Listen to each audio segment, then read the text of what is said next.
Hello बच्चों, let's read the question. Match the following columns. So बच्चों हमें column 1 में गिवन है कुछ फिजिकल क्वांटिटीज और कॉलम 2 में गिवन है उनके dimensions. So we have to match the correct pairs.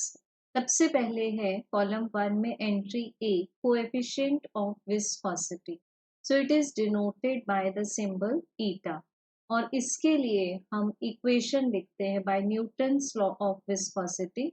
The viscous force divided by area of each layer multiplied by the velocity gradient.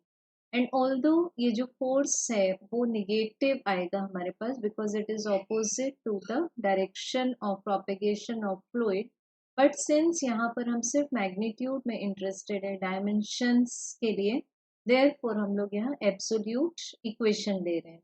सो अब बच्चों पुट करेंगे हम लोग फोर्स के लिए dimensions m1 l1 t-2. For area it is l square, for velocity lt-1 and for distance this is l.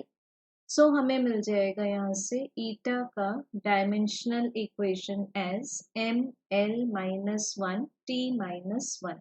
सो बच्चों अगर हम कॉलम 2 में ऑब्जर्व करें तो कहीं भी मैचिंग नहीं होती. सो ए की करेक्ट मैचिंग हो जाएगी एस से, दैट इज नन.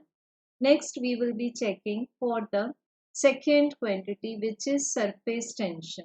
तो मान लेते हैं सरफेस टेंशन को डिनोट करते एस से. So this is the tangential force acting on the surface of liquid per unit length of the imaginary line.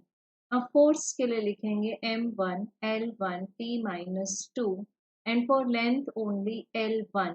तो सरफेस टेंशन के डायमेंशंस मिलते हैं m1 l0 t-2. सो इसको जब मैच करेंगे बच्चों तो हमें B का आंसर मिल जाएगा Q.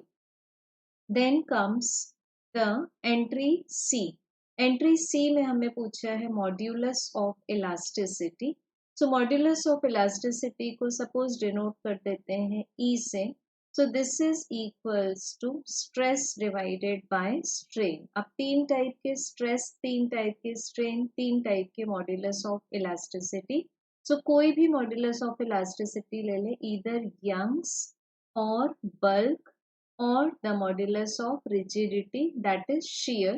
तो इसमें ratio stress divided by strain ही रहेगा. Now strain is dimensionless और स्ट्रेस को हम लोग रिप्रेजेंट करते हैं फोर्स पर यूनिट एरिया से. So this is m1 l1 t-2 divided by l square. So बच्चों हमें मॉड्यूलस ऑफ इलास्टिसिटी के डायमेंशंस मिलते हैं m(l-1 t-2). सो इसको जब चेक करेंगे तो हमें C की मैचिंग मिल जाती है R से. And now the last remains energy per unit volume of a fluid. So इसके लिए हम लोग सिंबल ले लेंगे U divided by volume. This is equals to m1 l square t-2 energy के लिए and volume के लिए l to the power 3. So this is m1 l-1 t-2. तो हमें D की मैचिंग भी मिलती है R से. सो बच्चों हमारे पास सीक्वेंस आता है SQRR. So we can get correct answer as option number 4. Thank you.